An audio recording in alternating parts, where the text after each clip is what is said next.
Selamat siang Pak Januar, kami dari kelompok 1 akan mempresentasikan tentang klasifikasi dan kelompok sosial.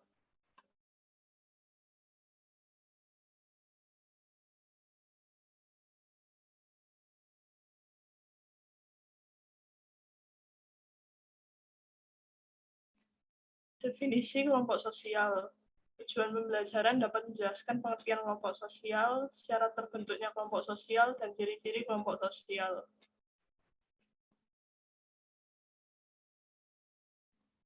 Uraian materi.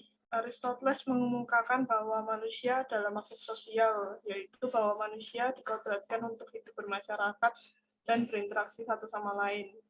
Sejak dilahirkan manusia sudah mempunyai dua hasrat atau keinginan pokok, yaitu A. Keinginan untuk menjadi satu dengan manusia lain di sekelilingnya, B. Keinginan untuk menjadi satu dengan suasana alam sekelilingnya.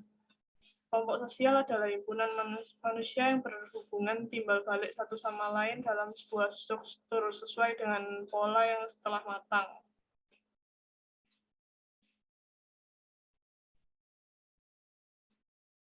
Syarat kelompok sosial.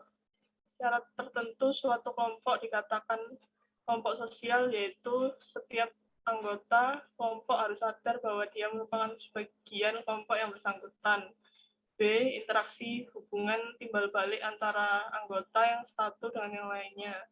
C. Ada faktor yang dimiliki bersama seperti nasib yang sama, pemilikan yang sama, tujuan yang sama, ideologi politik, dan lain-lain. D. Berstruktur, berkaidah, dan punya pola perilaku. E. Bersistem dan berproses.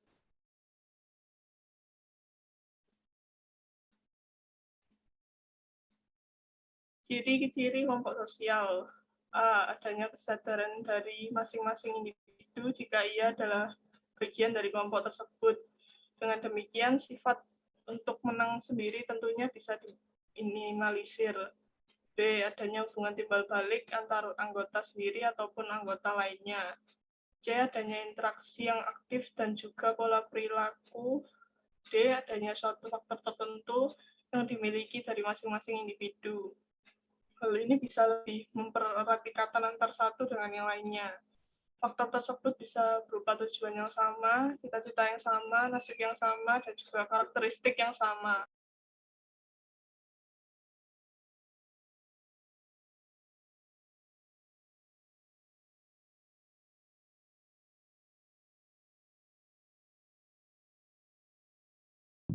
Ciri-ciri kelompok sosial. Yang E, adanya struktur tugas masing-masing dari dalam kelompok. Hal ini bertujuan agar setiap orang memiliki peran, fungsi, dan juga kedudukan yang jelas. Dengan demikian, masing-masing akan memiliki tanggung jawab masing-masing. Yang F, jika terjadi kejadian satu individu dalam kelompok akan mempengaruhi individu yang lainnya. Hal ini dikarenakan mereka merasa kejadian tersebut adalah milik kelompok. Yang G, adanya interaksi antar individu dalam jangka waktu tertentu. Interaksi antar individu berlangsung dalam jangka pendek ataupun lama.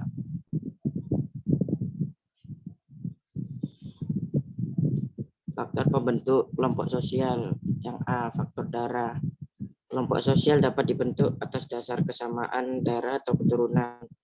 Yang B, faktor geografis. Letak tempat juga menentukan terbentuknya kelompok sosial. Anggota masyarakat yang berkumpul di suatu tempat kemudian terjalin komunikasi yang intens, maka secara perlahan akan membangun ikatan. Misal, individu yang tinggal di tepian pantai akan membentuk kelompok nelayan.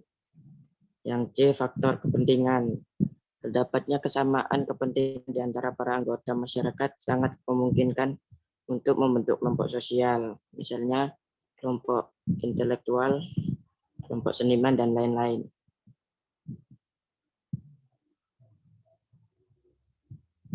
Faktor pembentuk kelompok sosial. Yang di faktor daerah asal. Apabila seorang individu yang tinggal di suatu tempat kemudian bertemu dengan individu lain dalam jumlah cukup banyak sementara diketahui juga berasal dari daerah kelahiran yang sama, maka sangat mungkin mendorong terbentuknya kelompok sosial di daerah tersebut.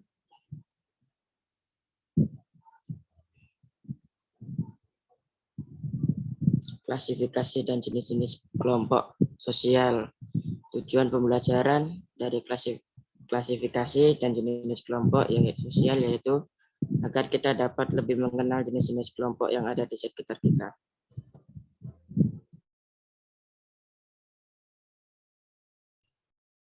Yang B, kelompok teratur. Yang pertama, kelompok dasar. Kelompok dasar adalah kelompok yang dibentuk secara spontan di bawah untuk melindungi anggota-anggotanya terhadap tekanan negatif dari masyarakat besar dan sekaligus berfungsi sebagai sumber kegiatan bagi pembaharuan masyarakat besar, yaitu induk. Yang kedua, kelompok besar dan kecil. Kelompok besar kecilnya suatu kelompok ditentukan oleh kriteria tugas sosial dan jumlah anggotanya.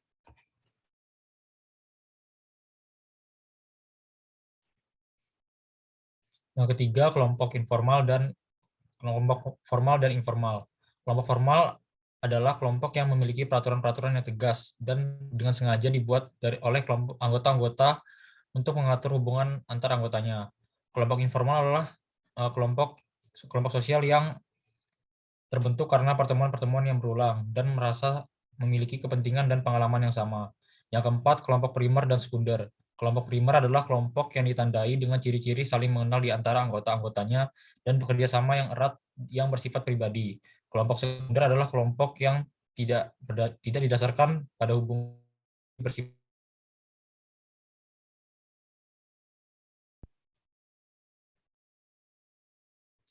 Yang kelima, kelompok keanggotaan dan kelompok acuan. Kelompok keanggotaan itu merupakan kelompok di mana seseorang resmi dan secara fisik menjadi anggota. Sedangkan kelompok acuan ialah kelompok yang dengannya seorang memiliki ikatan batin. Yang keenam, kelompok okupsional dan kelompok volunteer. Kelompok okupsional itu muncul setelah kelompok kekerabatan memudar fungsinya, dan kelompok volunteer muncul akibat tidak terpenuhinya kepentingan-kepentingan masyarakat.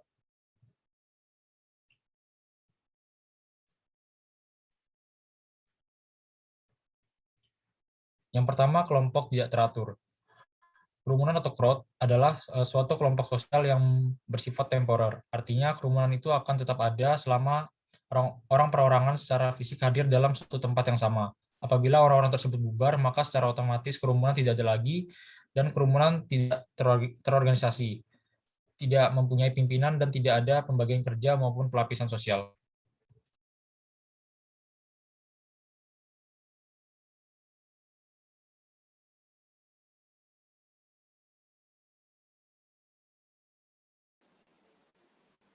Bentuk umum kerumunan formal audience atau khalayak penonton yang formal, kerumunan yang mempunyai suatu pusat perhatian dan persamaan tujuan tetapi sifatnya sangat pasif. Contohnya adalah menonton film, mendengar khotbah, dan lain-lain.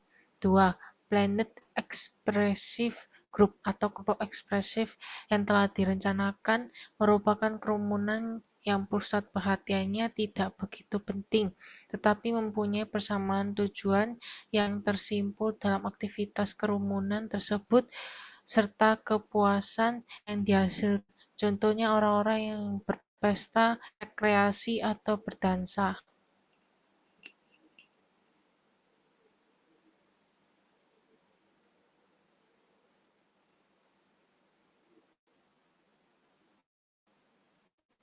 Tiga, casual crowded atau kerumunan yang bersifat sementara. Kerumunan yang bersifat sementara yang ingin menggunakan fasilitas-fasilitas yang sama. Misalnya orang yang sedang antri kartu, orang yang antri di kamar mandi umum, dan lain-lain. 4. Panic crowd atau kerumunan orang yang sedang dalam keadaan panik. Kerumunan orang-orang yang secara bersama-sama dalam keadaan panik dan sedang berusaha menyelamatkan diri dari suatu bahaya. Contohnya kepanikan terjadinya bencana bumi.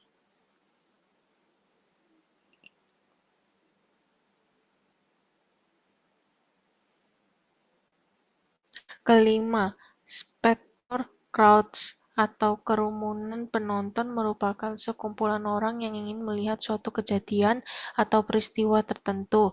Kerumunan penonton atau faktor crowd tidak direncanakan dan aktivitas kegiatannya juga tidak direncanakan. Contohnya adalah kerumunan orang yang melihat kecelakaan di jalan raya.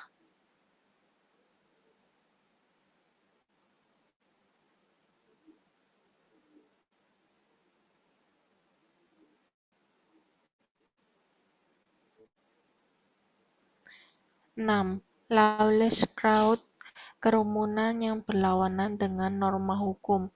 Lawless crowd terdiri dari 6 kerumunan yang harus dihindari. Acting crowd, kerumunan yang bertindak emosional, kerumunan yang memiliki tujuan tertentu dengan kekuatan fisik yang dipergunakan dengan melanggar nilai dan norma sosial yang berlaku di masyarakat. Immoral crowd yang bersifat immoral merupakan kerumunan orang yang melakukan tindakan yang berlawanan dengan norma pergaulan di masyarakat tetapi tanpa tujuan tertentu, contohnya sekelompok orang yang mabuk.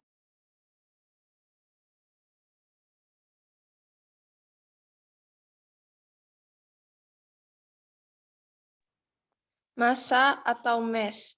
Pengertian massa hamper sama dengan kerumunan, tetapi pada dasarnya massa terbentuk karena sebuah perencanaan dan pasti memiliki pemimpin untuk menggerakkannya. Contohnya adalah sekumpulan orang yang melakukan aksi demo terhadap kebijakan yang diambil oleh pemerintah. Publik merupakan kelompok semu dan proses terjadinya hamper sama dengan massa. Dan interaksi yang terjadi di publik disebut khalayak umum atau khalayak ramai. Dan proses pembentukan publik sendiri melalui alat komunikasi.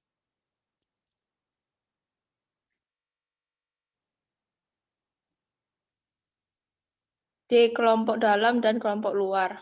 In-group atau kelompok dalam muncul ketika para anggota satu kelompok merasa bahwa mereka mempunyai suatu tujuan dan cita-cita yang sama. Contohnya, Anda memasuki sebagai warga RT, satu peserta didik kelas 11 IPS 1, dan lain-lain. Outgroup atau kelompok luar. Kelompok yang oleh individu diartikan sebagai kelompok lain di luar kelompoknya. Contohnya kelompok di luar warga RT 1, peserta didik keluar kelas 11 IPS 1, dan lain-lain.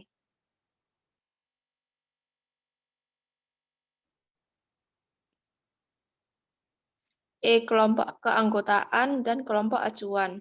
Merton mengemukakan pembagian kelompok dengan sebutan kelompok keanggotaan dan kelompok acuan.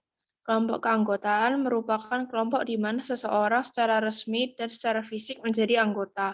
Kelompok acuan ialah kelompok yang dengannya seseorang memiliki ikatan batin. Seseorang menerima pengaruh dari suatu kelompok dan mau menyesuaikan dirinya dengan kelompok karena dinilai bermanfaat bagi kehidupannya.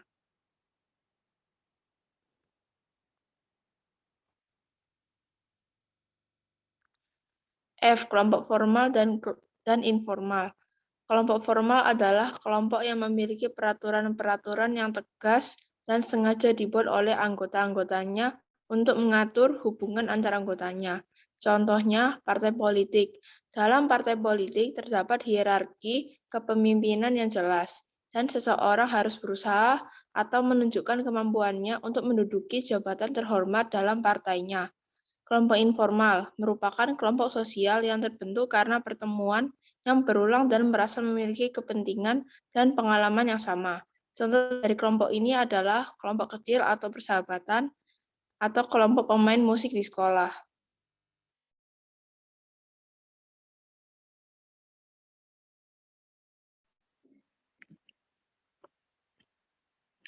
G. Kelompok okupasional dan kelompok volunteer. Kelompok okupasional muncul setelah kelompok kekerabatan memudar fungsinya. Kelompok terdiri dari orang-orang yang melakukan pekerjaan, sejenis contohnya Ikatan Bidan Indonesia, PGRI, dan lain-lain. Kelompok volunteer muncul akibat tidak terpenuhinya kepentingan-kepentingan masyarakat. Kelompok ini mencakup orang-orang yang mempunyai kepentingan sama tapi tidak mendapatkan perhatian dari masyarakat tanpa mengganggu kepentingan masyarakat luas. Contoh relawan bencana alam, relawan penanggulangan pandemi COVID-19, dan lain-lain.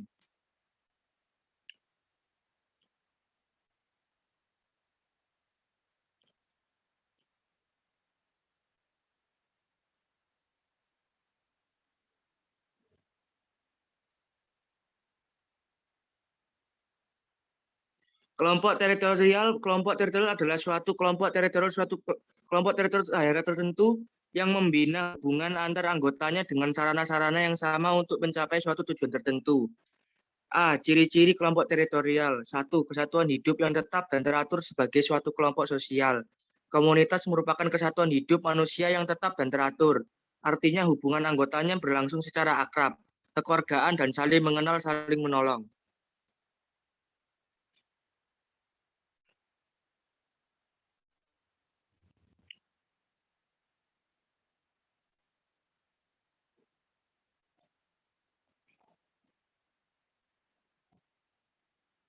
Dua, bersifat teritorial. Unsur utama dan khas yang menunjukkan suatu kelompok sosial sebagai kelompok teritorial adalah daerah yang sama tempat kelompok tersebut berada.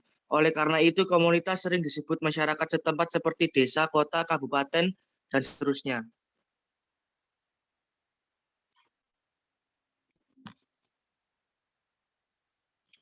Jenis-jenis kelompok sosial berikut jenis-jenis kelompok sosial yang ditemukan oleh para ahli. 1. Menurut Emil Durkheim, menurutnya kelompok sosial dibagi menjadi dua. Yang pertama adalah kelompok bersifat solidaritas mekanis. Solidaritas mekanis merupakan ciri yang menandai masyarakat yang masih sederhana atau segmental. Peranan semua anggota itu sama sehingga ketidakhadiran salah satu anggota kelompok tidak terlalu menjadi masalah karena dapat dengan segera digantikan oleh anggota lain. Mereka mempunyai kesadaran kolektif yang lebih tinggi dan kuat. Kesadaran kolektif tersebut ialah menorma pemahaman dan kepercayaan bersama. Kesimpulannya, kelompok ini mengutamakan persamaan perilaku dan sikap, sehingga perbedaan di sini tidak dibenarkan. Contoh, tetangga kita lagi tertimpa musibah akibat adanya bencana alam maupun sebab lainnya. Maka seluruh warga secara sukarela akan bahu-membahu untuk memberikan pertolongan.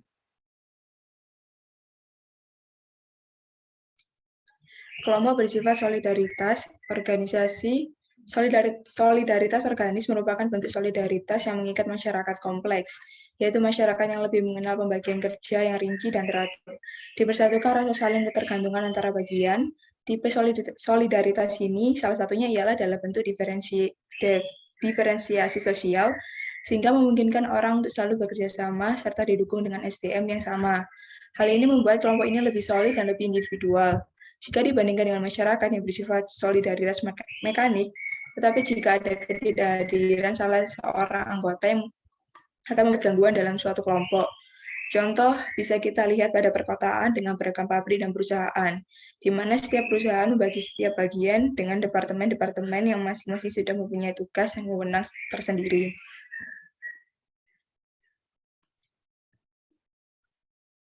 Dua, menurut Ferdinand Tonis, menurutnya kelompok dibagi berdasarkan sifat ikatan antar anggota. Pengelompokannya menjadi dua, yaitu paguyuban, Gemeinschaft. Paguyuban merupakan kelompok sosial memiliki ikatan antara anggotanya. Merupakan ikatan batin murni, alamiah, kekal, dan sangat kuat, karena adanya suatu keterikatan yang mungkin dibawa sejak lahir. Hubungan antar anggotanya bersifat informal. Contohnya adalah paguyuban ikatan darah dan geologi. Paguyuban dibagi menjadi tiga, yaitu ikatan kekerabatan atau darah, seperti keluarga, kelompok kekerabatan, ikatan berdasar letak tempat kerja yang mendorong orang untuk berhubungan secara intim satu sama lain, dan mengacu pada kehidupan bersama di daerah pedesaan, seperti rukun warga, rukun tetangga. Ikatan ideologi atau sahabat, hubungan persahabatan ini yang disebabkan karena persamaan keahlian atau pekerjaan serta pandangan yang mendorong untuk saling berhubungan secara teratur seperti paguyuban ontel, paguyuban angklung.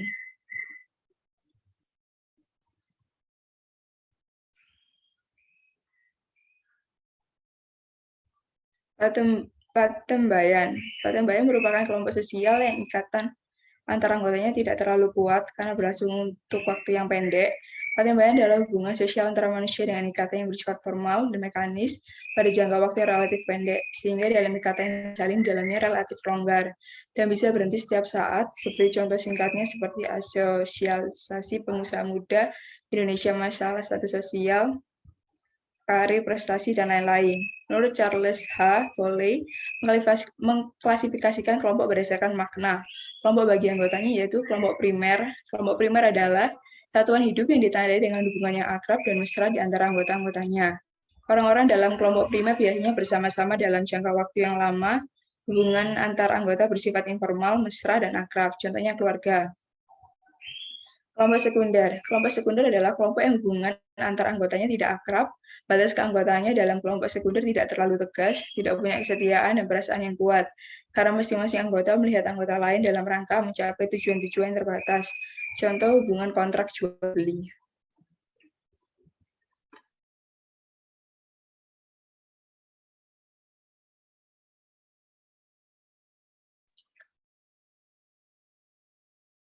Menurut Summer memperkenalkan kategori kelompok dengan dua kelompok, yaitu in-group dan out-group.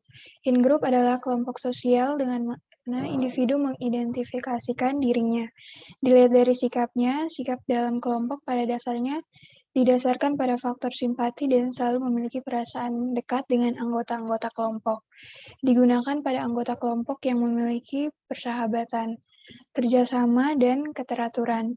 Contoh, siswa sebuah SMA akan merasa memiliki dengan sekolahnya, hingga ia akan mengatakan sekolah kami kepada siswa sekolah lain ketika mereka bertemu. Outgroup adalah anggota kelompok lain yang menandai rasa kebencian dan permusuhan. Sikap outgroup selalu ditandai dengan suatu kelainan yang berwujud antagonisme atau antipati. Contoh, ketika konflik sosial terjadi antar penduduk kampung.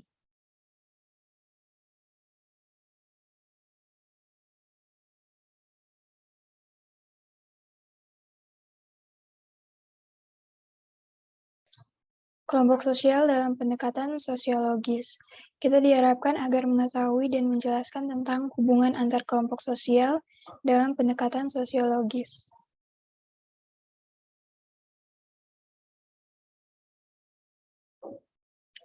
Fungsi kelompok sosial. Fungsi kelompok sosial dalam kehidupan bermasyarakat antara lain, yang pertama membantu individu dalam pengembangan komunikasi, pengadaan sarana dalam menunjang aktivitas kelompok sosial, membangun perspektif seseorang, artinya dalam kelompok sosial, individu mempunyai pemikiran dan gagasan. Lalu mengingatkan produktivitas seseorang dalam kehidupan sosialnya, karena individu berperan aktif dan berusaha memberikan kontribusi terhadap kelompoknya. Yang kedua, hubungan antar kelompok sosial. Hubungan antar kelompok sosial dapat dilihat dari beberapa kriteria, antara lain secara fisiologis, kebudayaan, ekonomi, dan kriteria perilaku. Kriteria fisiologis. Kriteria ini didasarkan pada persamaan jenis kelamin, usia, dan ras.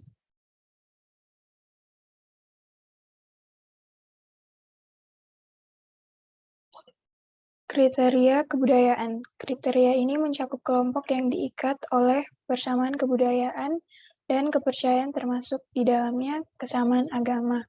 Misalnya etnik Batak, Jawa, Sunda, dan lain-lain. Agama seperti Islam, Kristen, Buddha, dan lain-lain. Kriteria ekonomi. Kriteria ini dibedakan antara mereka yang memiliki kekuasaan ekonomi dan yang tidak memiliki kekuasaan ekonomi. Dan yang terakhir, kriteria perilaku. Kriteria ini didasarkan pada kekurangan fisik atau difabel, mental, dan penyimpanan terhadap aturan masyarakat atau pelanggar aturan hukum.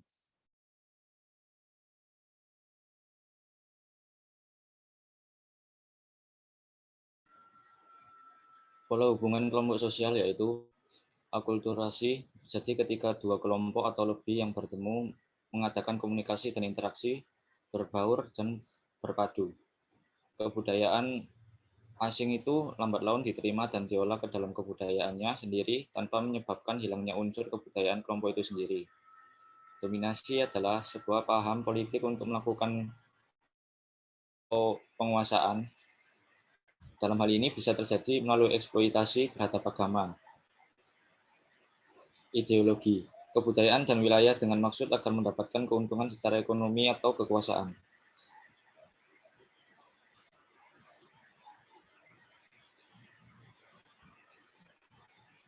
Paternalisme adalah tindakan yang membatasi kebebasan seseorang atau kelompok demi kebaikan mereka sendiri. Paternalisme juga dapat berarti bahwa seseorang melakukan perilaku yang bertentangan dengan kehendak dirinya sendiri, atau juga berarti bahwa perilakunya mengungkapkan sikap superioritas kebaikan mereka sendiri. Integrasi adalah konsep yang diterapkan dalam banyak bidang mulai dari sosial, politik, budaya, hingga ekonomi. Integrasi adalah pembauran hingga menjadi kesatuan. Pluralisme terdiri dari dua kata plural dan isme, yang berarti paham atas keberagaman. Pluralisme merupakan paham yang menghargai adanya perbedaan dalam suatu masyarakat dan memperbolehkan kelompok yang berbeda tersebut untuk tetap menjaga keunikan budayanya masing-masing.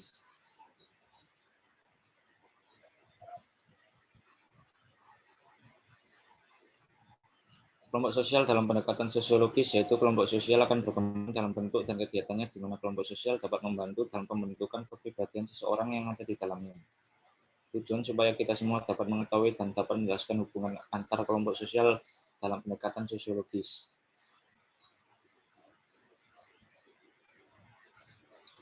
Sekian presentasi dari kelompok kami. Apabila ada kesalahan kata, mohon dimaafkan. Terima kasih.